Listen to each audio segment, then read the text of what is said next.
Hare Krishna, Hare Bol, Vanchakalpa, all glories to His Divine Grace, Srila Prabhupada. So, I don't know, I felt inspired to call this video to be or not to be, I guess for many reasons. I don't know, and it doesn't matter really how many of you are familiar with William Shakespeare's literature opus. Basically, most of the people have heard about Romeo and Juliet, but this is not the only one. Shakespeare has written really a lot of books full of wisdom,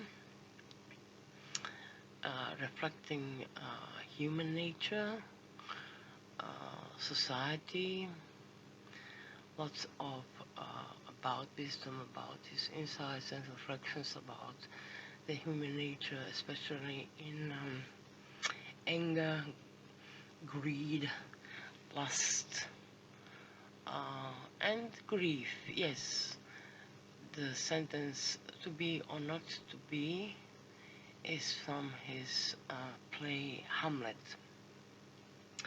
I don't know how much of you are actually know Hamlet, have read Hamlet, are familiar with the story of Prince Hamlet, who is basically grieving for the death of his father, also Hamlet, King Hamlet, that appears to him in the form of ghost, as a ghost. And Hamlet is first, of course, scared, thinking that he's crazy. But he comes to the realization that it is his dead father's ghost telling him that his own brother Claudius have killed him, poisoned him, to take over the kingdom, and even married his wife, or Hamlet's mother. And yes, Hamlet becomes very, very, of course, angry. Not only angry, but, still being in the process of grieving about the death of his father, and then finding out that he was killed by his own uncle. He becomes very angry, and it's a very long plot, and I don't know, in many segments it reminds me on our own ISKCON history, how things happened and went on. Only the ending, which is about to happen too, as all endings are right now happening on this planet. Whoever follows a little bit astrology, no matter Jyotish or Western, both sides are on the conclusion that we are living basically in the end times, and end times as in ending this civilization, and a new has to be built with absolutely new values. This consumerism, capitalistic, anyway, any ism, as Prabhupada everywhere said, all isms are the same. So it doesn't matter, is it capitalism or communism or this or that.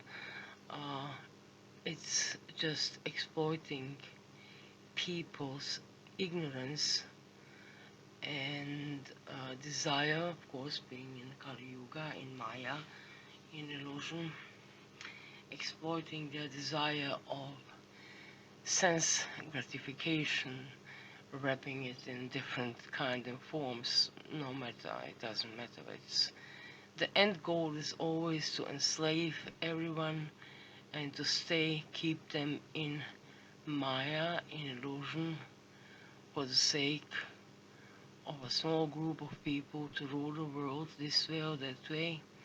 It doesn't matter politically. Basically, it's economically and in all kinds of forms, not just economically, of course, brainwash, emotionally, psychologically. Keep them in ignorance would be the motto, It's Kali Yuga's motto. It's Maya, is pure devotee, Yoga Maya of Krishna. She's doing her service very perfect. But of course, then we have Prabhupada who came to take us out of Maya, gave us the books, gave us the knowledge, gave us the instructions, gave us the way out, the ticket.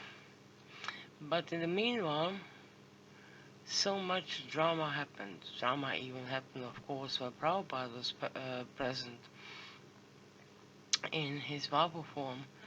And especially, as those who know, continued when he left the planet in 77 in his Vapu form. So, as the changes are, I cannot say slowly, they're actually it's going faster and faster. Who has the eyes to see and ears to hear and a little bit, intelligence can see that this world is falling apart in all aspects. As Prabhupada, by the way, warned us in so many ways. I talked about it in my previous videos. Apropos previous videos, I feel these days very inspired to make new videos because of the end of the times as we know it, the end of this civilization as we know it. So that means also for the Hare Krishna movement, the community, the devotees, no matter they live in ISKCON, outside ISKCON, are they devoted to the so-called rascal gurus? Yes, rascal gurus, no problem with naming them, because they are thieves. They took Prabhupada's movement away, they took Prabhupada's books away, they thieves, they took everything away. They kicked out Prabhupada, basically, putting themselves in the center. So no matter the fact being in ISKCON, outside, Ritwik, Prabhupada Nuga, or just staying at home, have your own little, sadhana and altar and temple and making your, following Prabhupada's process. It doesn't matter where we are. If we are really have eyes wide open, heart wide open, which means spiritual intelligence awaken,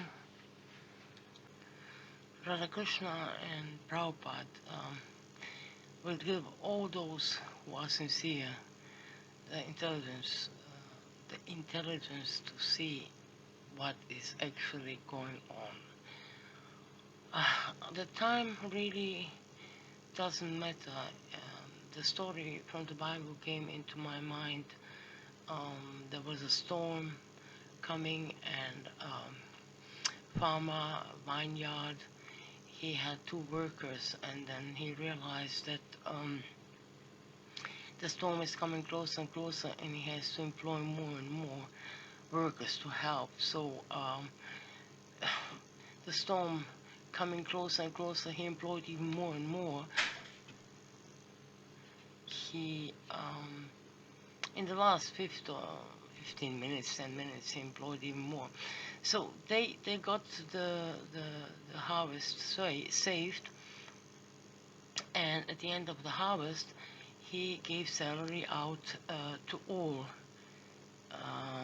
helpers, workers, and then the workers who were the first 2-3 ones were like kind of angry and annoyed and asking the master why he paid them all the same salary. They came from the beginning, and some came later, and some came basically in the last 15 or 10-15 minutes.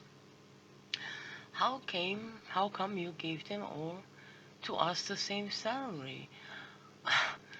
And then the master said, this first of all is my prerogative, to pay as much as I want to any one of you, because this is my vineyard. And second of all, logic says, Yes, you have worked very hard, but those who came in the last 10, 15, or 5 minutes before the storm, they have worked even more.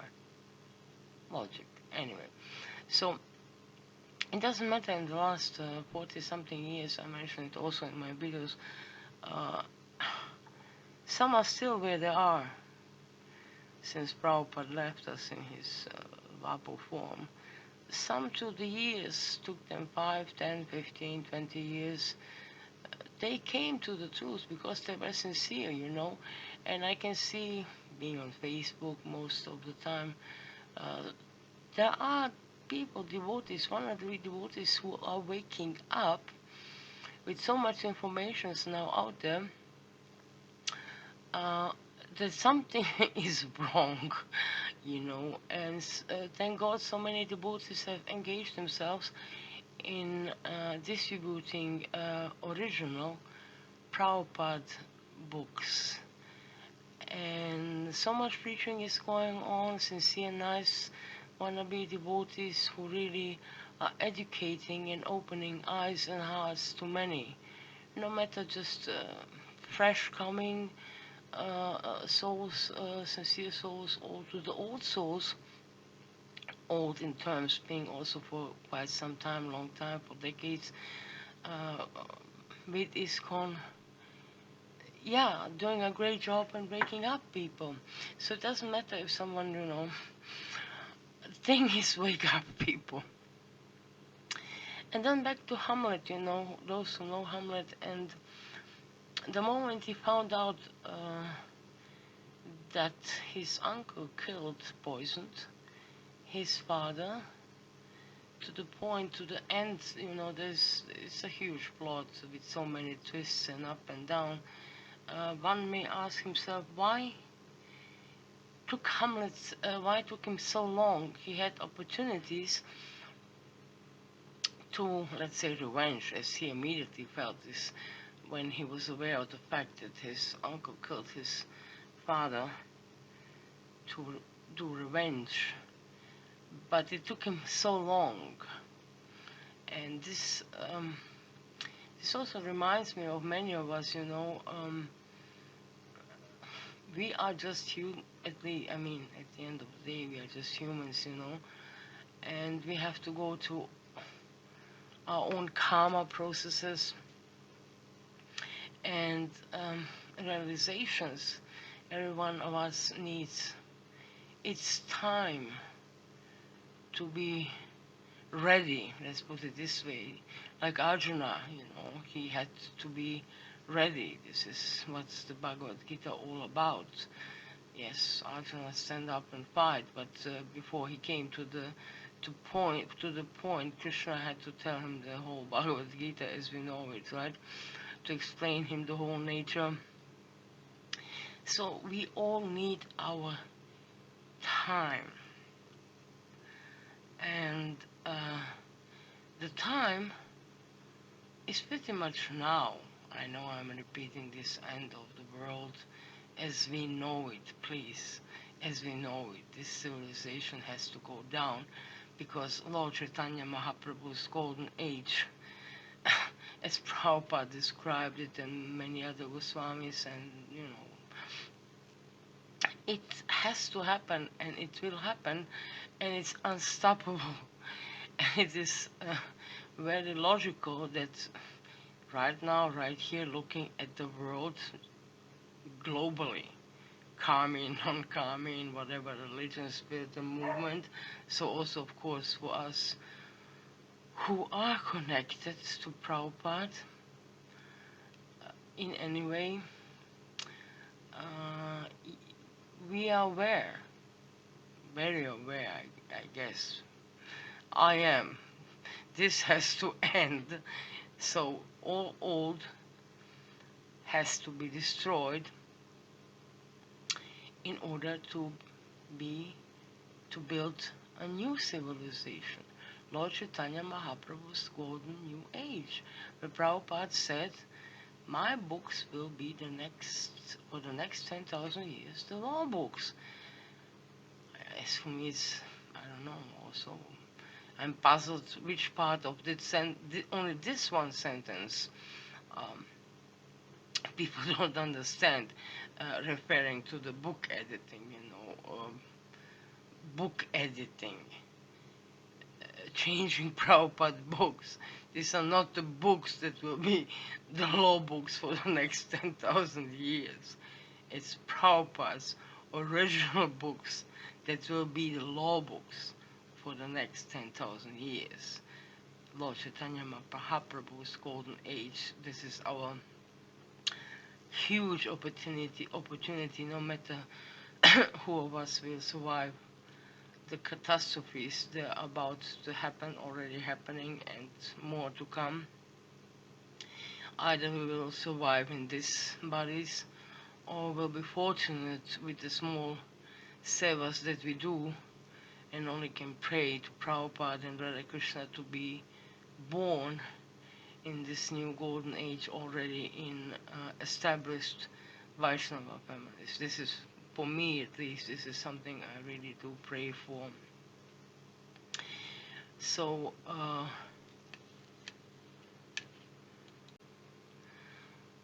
yes, it is wake-up time.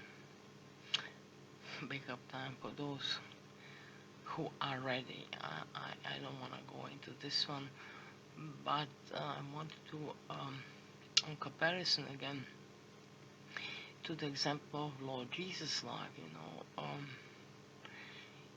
he, as I said in one of my previous videos, he is the Acharya of the Christian movement. As Srila Prabhupada is Acharya of International Society for Krishna Consciousness. So, as every pure devotee, Acharya has, from time to time, by Lord Krishna's mercy, sent us to give us the way, the path, to get the ticket way back home to Godhead. So also Lord Jesus, with his example, he had to go to his 40 days in the desert with the devil to be tempted. He had to carry on his own cross. He had to be crucified, and at the end he resurrected. As Lord Jesus said, I'm the way, the path, and the truth. It's for every Acharya the same, And as he said, you can only come to the Father, to me, which is very obvious, and every intelligent soul can understand that without the instruction given by the Acharya, by the real Acharya, we cannot overstep and go back home to Godhead. The same with Srila Prabhupada. He showed by his life example fully. He went to all 4 varnas in his activities, it's so obvious, and all 4 ashramas. In the famous Last Supper, Lord Jesus announced that one of his disciples will betray him. We have Prabhupada's sentence where he said, they killed Lord Jesus, they might killed me. In Prabhupada's last days, there are so many videos out there, you can see, find them who wants to. Prabhupada said also very few important things that they always ring a bell, at least in my ear, in my heart. One of his last things was, so please be so kind and establish this Varna Ashrama Dharma society. They didn't. I spoke in my last video a little bit about the importance about it. Prabhupada also asked the guys who were around him, please call all my disciples all over the world to come and be with me in my last days and hours. No, they didn't. Prabhupada also asked for a parikram, to put him on a cart and go around Vrindavan. And then some of them speculated and said, no, no, no, Prabhupada, this is too dangerous, you could die. Oh. And then Prabhupada said it's better to be killed by Rama than by Ravana, which point they did not understood. I don't know. Anyway, things had to be played out as by Krishna's arrangement and Leela, I would say, because we know no grass moves without the will of God. So everything happens for a reason. Back to Hamlet's to be or not to be. Shakespeare's line to be or not to be is usually interpreted as meaning, is it better to live or to die? So Hamlet, in his despair of being in despair and grieving over his poisoned, killed father by his own uncle, says to be or not to be, this is the question. Whether it is nobler in the mind to suffer the slings and arrows of outrageous fortune, or to take arms against a sea of troubles, and by opposing end them, to die, to sleep, no more, and by a sleep to stay we end the heartache and the thousand natural shocks. That flesh is here to this a consumption, devoted to be wished, to die, to sleep perchance to dream. There's the rub, for in that sleep of death, what dreams may come, when we have suffered of this mortal coil, must give us pause. There's the respect that makes calamity of so long life, for who would bear the vibes and scorns of time, the oppression's wrong, the proud man's contumely, the pages of despised love, the law's delay, the insulation of office and the spawns, that patient merit of the unworthy takes, when he himself might his quietus make with a bear broken, who would farther bear to grunt and sweat under a weary life. But that the dread of something after death, the undiscovered country from whose born, no traveler returns, puzzles the will, and makes us rather bear those ills we have, than fly to others that we know not of. Anyway, my English is horrible. My teethlessness is even more horrible. To read Shakespeare's part of Hamlet where he is really in despair and grief. But does it not remind you of the state in that Arjuna was when he was confronted to fight against the own family, Kauravas and Pandavas, their family.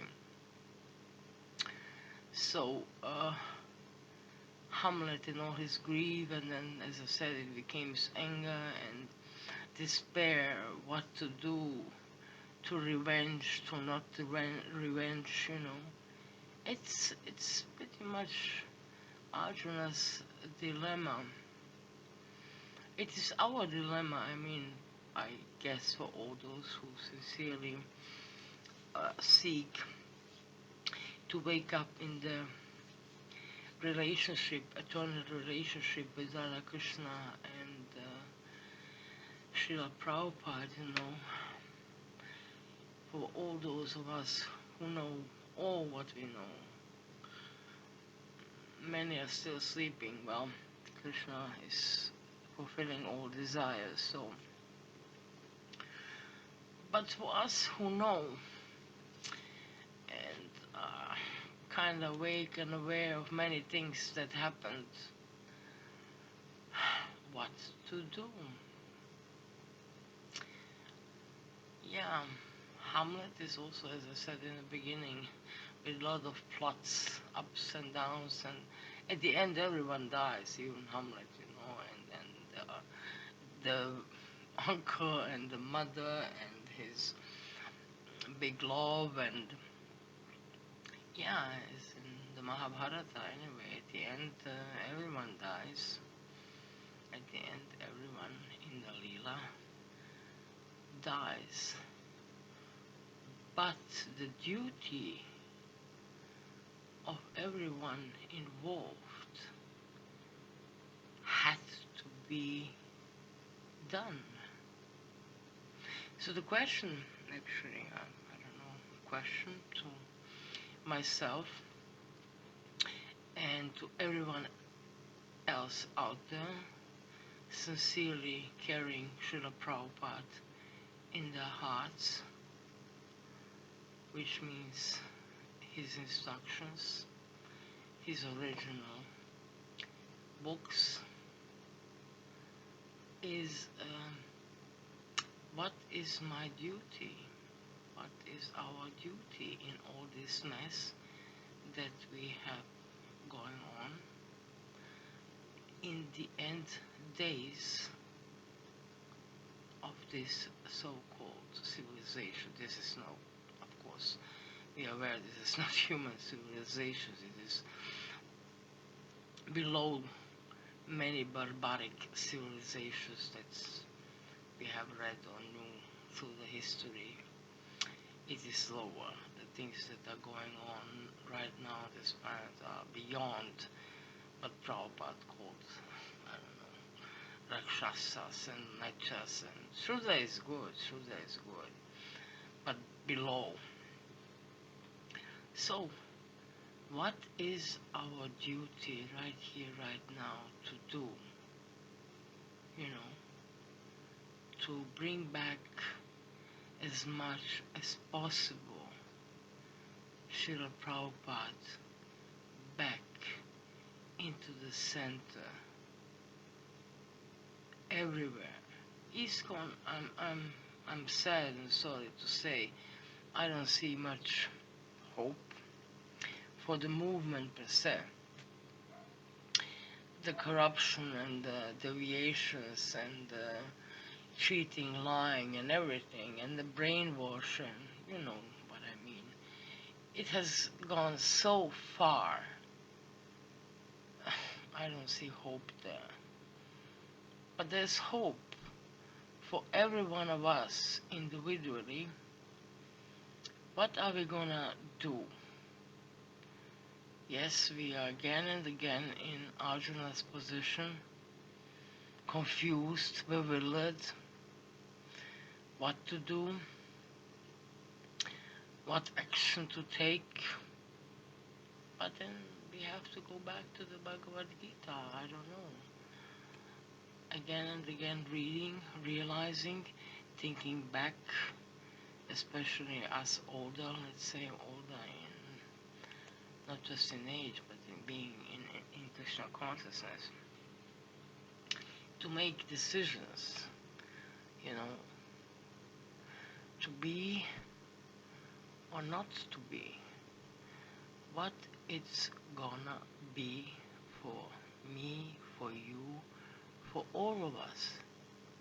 Is there anything, I'm asking honestly, is there anything that we still can do to bring back Prabhupada's glories out into the world? I think that's all for now. Sending you all my love, endless blessings. Hare Krishna, Hare Bol, Panchakalpa, and all glories to our beloved Srila Prabhupada. Ki Jai.